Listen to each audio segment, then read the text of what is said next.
نحمدہ ونصلی علی رسولہ الکریم اما بعد فاعوذ باللہ من الشیطان الرجیم بسم اللہ الرحمن الرحیم۔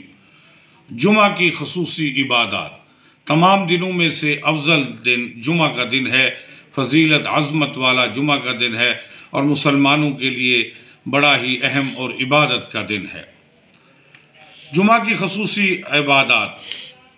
بنی الحرمین صاحب کوکیسین صاحب قاب کوسین صلی اللہ علیہ وسلم نے فرمایا، جو شخص مجھ پر جمعہ کے روز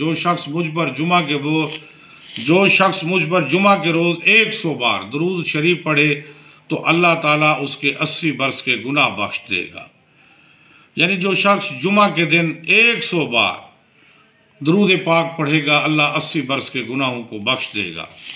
نمبر 2، جمعہ کی خصوصی عبادت۔ حضرت ابو ہریرہ رضی اللہ تعالیٰ عنہ سے روایت ہے کہ جو شخص جمعہ کے دن نماز عصر پڑھ کر اپنی جگہ سے اٹھنے سے پہلے 100 مرتبہ یہ درود شریف پڑھے، اللہم صلی علی محمد النبی الامی وعلی آلہ وسلم تسلیما۔ پھر سن لیں، یاد کر لیں، لکھ لیں، اللہم صلی علی محمد النبی الامی وعلی آلہ وسلم تسلیما۔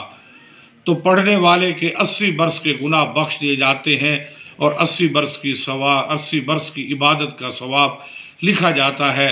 جو شخص جمعہ کے دن نماز عصر پڑھ کر اپنی جگہ سے نہ اٹھے، اسی جگہ پر یہ درود پاک 100 مرتبہ پڑھے، اللہ 80 برس کے گناہ معاف کر دیں گے، 80 برس کی عبادت کا ثواب۔ نمبر 3، فرمایا جناب رسول اللہ صلی اللہ علیہ وسلم نے، جو شخص جمعہ کی نماز کے بعد سورۃ اخلاص، سورۃ فلق اور سورۃ الناس 7 بار پڑھے، اللہ تعالیٰ دوسرے جمعہ تک اس برائی سے پناہ دیتے ہیں۔ نمبر 4، شفیع الامم صلی اللہ علیہ وسلم نے فرمایا، جو سورۃ کہف پڑھتا رہے گا اس کے لیے قیامت کے دن اس کی جگہ سے مکہ تک نور ہوگا، اور جو اس کی آخری 10 آیات پڑھتا رہے اور پھر دجال نکلے گا تو دجال اسے نقصان نہیں پہنچا سکے گا۔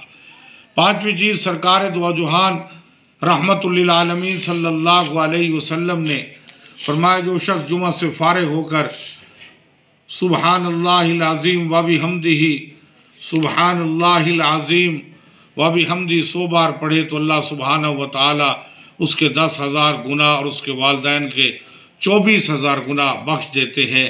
یہ جمعہ کی خصوصی عبادات ہیں، یہ وظائف ہیں، بڑے مجرب اور نایاب ہیں۔ انہیں پڑھیں اور اپنے گناہوں کو معاف فرمائیں اور جنت کے مستحق بن جائیں۔ وما علینا۔